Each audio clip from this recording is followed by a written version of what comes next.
del maíz. Entonces son algunos de los proyectos que tenemos para Sinaloa y con gusto contestamos sus preguntas. Muy bien, empezamos. Ramón Verdín, Nova Radio. Bienvenido, Ramón, adelante. ¿Qué tal, doctora? Muy buenos días. Sin duda, tocando el tema del agro, una de las cuestiones que más preocupa a los sinaloenses es la cuestión hídrica. En este sentido, ¿qué propuestas, qué iniciativas trae para combatir la sequía y toda esta cuestión para sur de Sonora, norte de Sinaloa? Sí, lo hemos estado planteando en distintas ocasiones. Existe el plan de traer agua de Nayarit. Es una posible opción, solo que tiene pues sus impactos ambientales y su costo económico.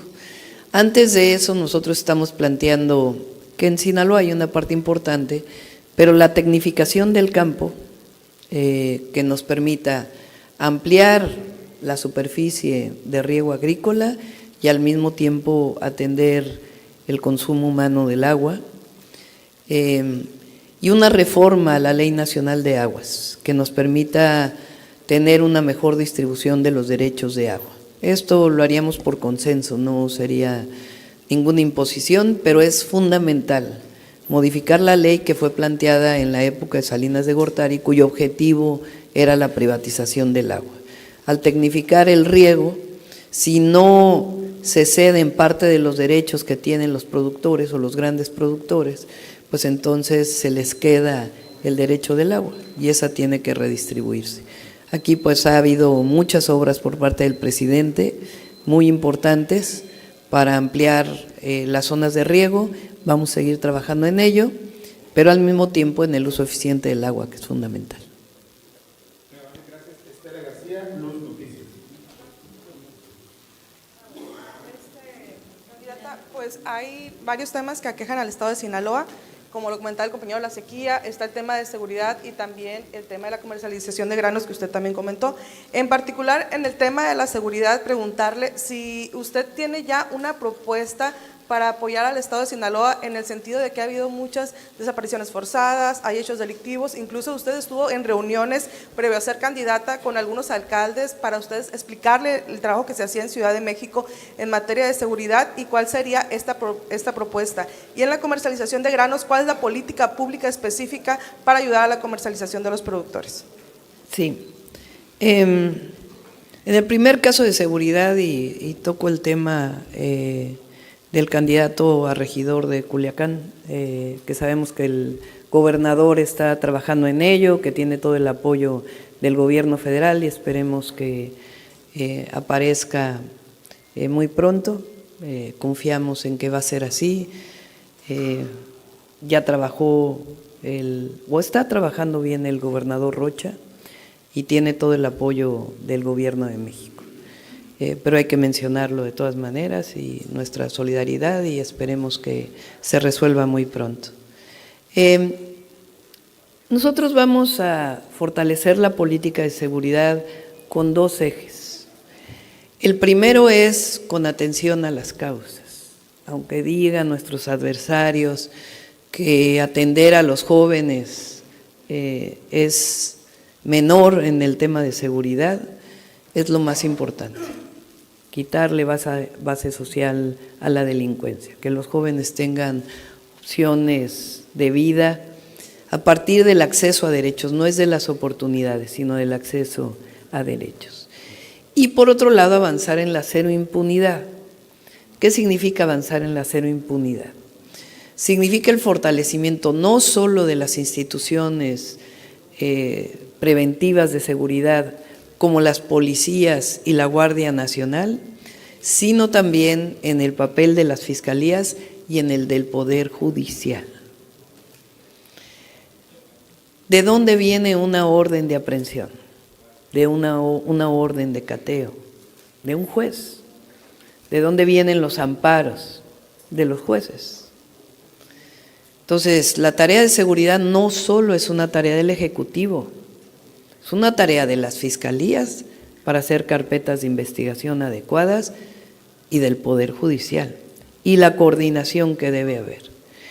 Pero después de lo que vimos recientemente de la Suprema Corte de Justicia de la Nación, que está dedicada a generar investigaciones sobre denuncias anónimas, lo cual no se vio o no se ha visto en la historia de México, y no en garantizar la paz y la seguridad y en trabajar en lo que le corresponde o en dar amparos a una persona como Murillo Karam, pues entonces nos queda más claro que necesitamos reformar el Poder Judicial. Entonces, por eso hablamos de que la seguridad es fruto de la justicia, no solo la justicia social, sino un verdadero sistema de justicia que opere y que funcione en nuestro país. Si no hay ese proceso, vamos a seguir avanzando, pero más lentamente, porque aquí las fiscalías y el Poder Judicial tienen un papel fundamental en el proceso de pacificación. En la Ciudad de México, el presidente del Poder Judicial estaba en la mesa de seguridad. Sí es un poder autónomo, pero tienen que colaborar y tienen que construir la paz. No pueden, desde el Poder Judicial, lavarse las manos frente a situaciones de inseguridad en nuestro país. Ese sería respecto a la seguridad. Ustedes saben que ha bajado mucho el precio del grano, del maíz, del trigo y de otros granos.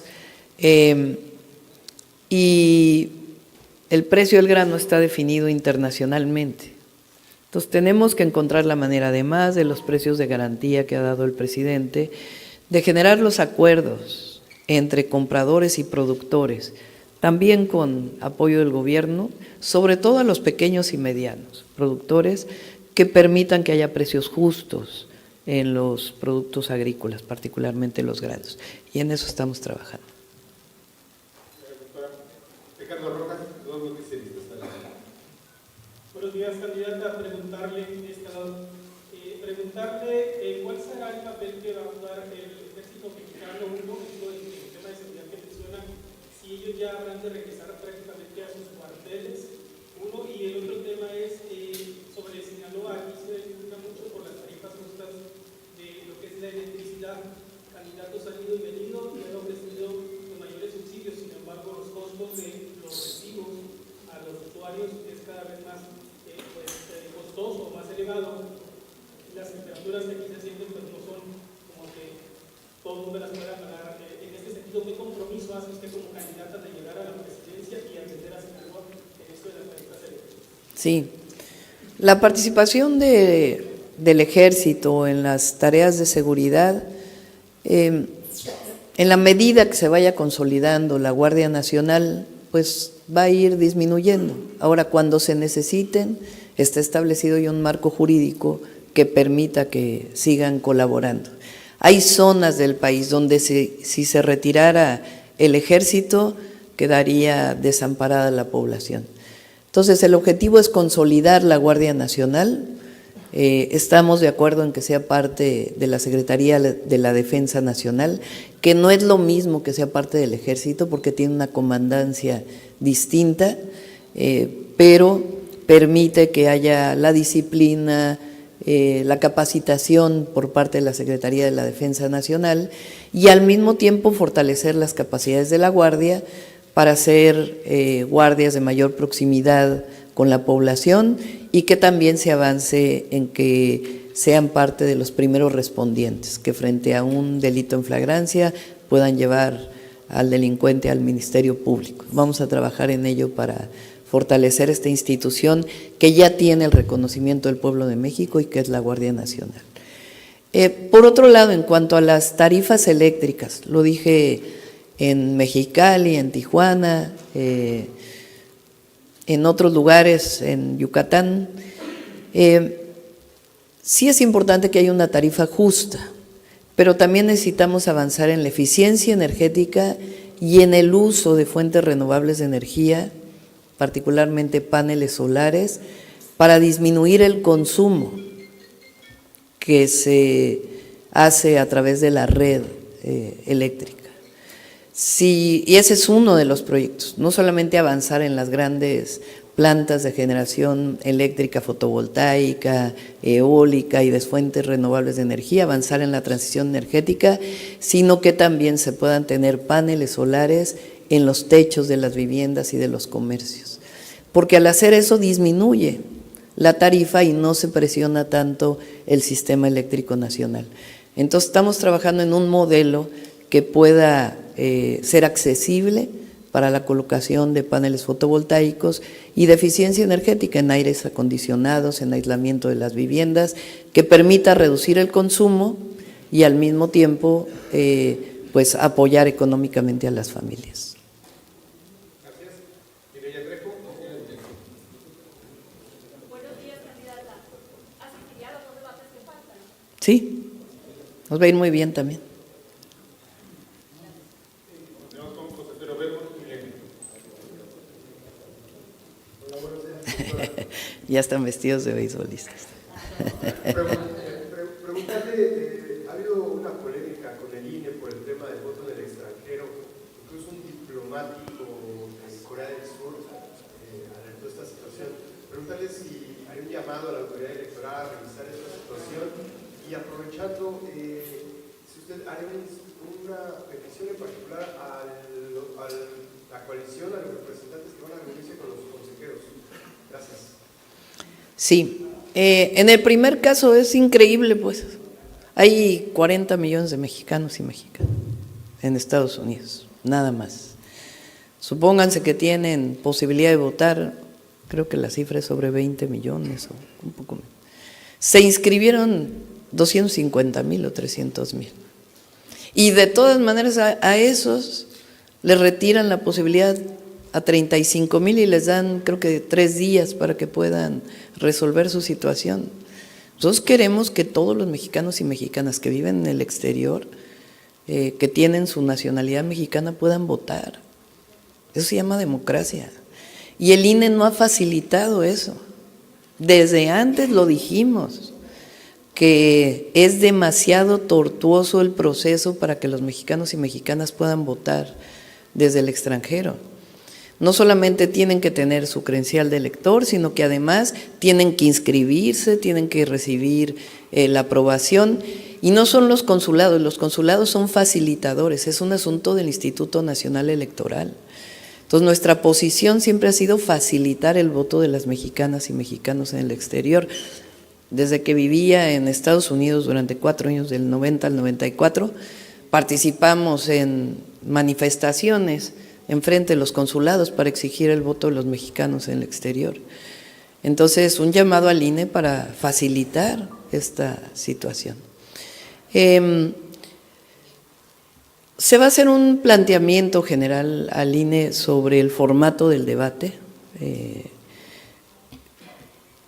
desde lo que supuestamente ya había sido aprobado, a la luz de cómo se desarrolló el primer debate y la característica de las preguntas.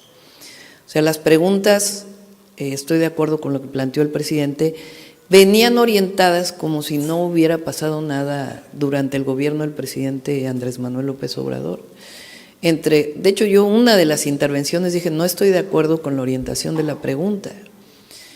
Y cuando hay 1 minuto y medio para contestar, entre que dices que la pregunta no está bien elaborada, respondes con tus propuestas y respondes a alguna cuestión que se dijo personal o sobre el proyecto y contrastas los proyectos, pues no da tiempo. Entonces, los compañeros del equipo de campaña y los representantes ante el INE y los presidentes de los partidos van a hacer un planteamiento general sobre el debate. Muy buenos días, candidata.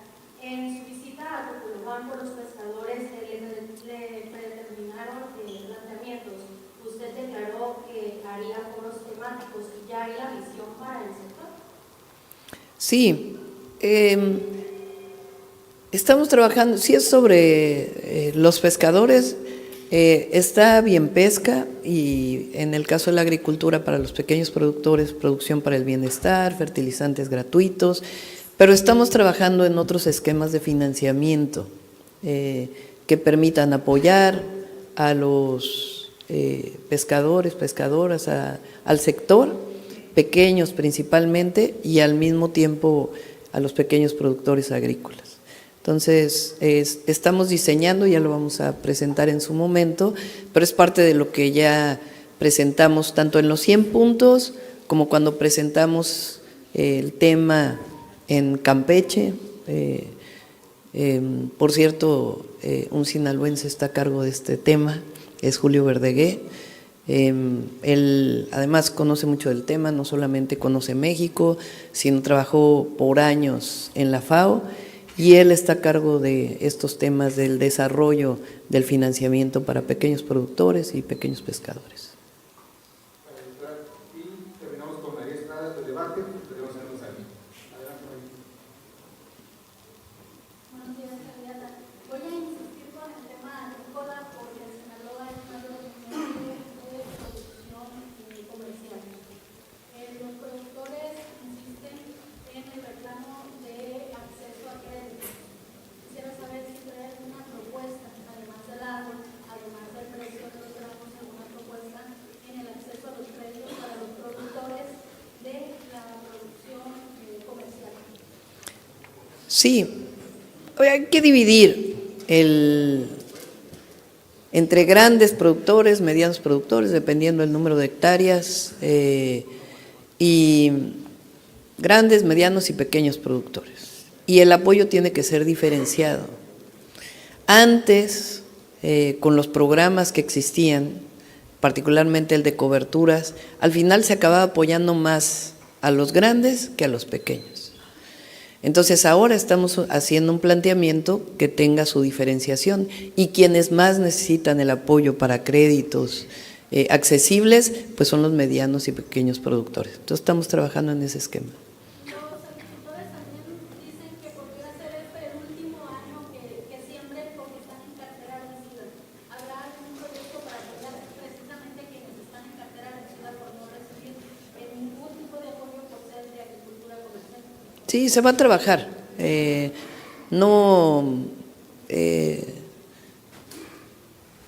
No en específico a lo que preguntas, pero se va a trabajar para apoyar a los productores. Sinaloa es el principal productor, por lo menos de maíz y de otros productos. Y ¿me permites terminar? Gracias. Y por supuesto que se va a apoyar al campo. Mañana empiezan las campañas políticas locales en todo el país, ¿no? Mañana arranca, mañana Sinaloa va a hacer una fiesta de esto. ¿Cómo aumenta el factor de riesgo para la seguridad de los candidatos? Doctora, ¿cuál sería el esquema que se plantearía para darle seguridad a tanto candidato que ya mañana se suma a esta jornada proselitista? ¿Y cree usted que sí sería este el proceso más sangriento de la historia de México, como lo planteaba aquí un personaje de la política nacional? Yo soy Manuel Hernández, para servirle desde Sí, Sinaloa. muchísimas gracias. Noticiero Altavoz. Claro que sí. Se generó entre el INE y la Secretaría de Seguridad Pública o Seguridad Ciudadana Federal un esquema de protección a los candidatos, cuando así se solicite. Entonces tiene que venir una solicitud de los candidatos, candidatas, para protección, y ahí se da protección, sea con seguridad estatal o con seguridad federal, pero tiene que venir una solicitud de las y los candidatos. Por ejemplo, en Guanajuato, después del asesinato de una compañera que era candidata en Celaya, nosotros desde Morena Guanajuato y Morena Nacional solicitamos apoyo en la seguridad a nivel federal, porque se había pedido apoyo, se orientó a la seguridad estatal y no se dio. Entonces, Sinaloa pues es un caso distinto, pero tienen que solicitar los candidatos, si así lo desean, la protección, y hay los mecanismos desde el INE hasta Secretaría de Seguridad Pública y seguro del gobernador Rocha para poder dar la seguridad que se requiere. A ver, esta es la idea que quiere generar la oposición, y toda esta idea que vino con esta campaña y guerra sucia, de que no iba a haber elecciones pacíficas. Van a ser elecciones democráticas y muy participativas en el país. Hay zonas en donde tiene que haber protección y para eso están los mecanismos para dar la protección. pero la ciudadanía va a salir a votar abrumadoramente y vamos a ganar abrumadoramente. ¿Aceptará el resultado? Pues sí vamos a ganar, además. Gracias, gracias. Gracias. Gracias, compañeros. Muchas gracias.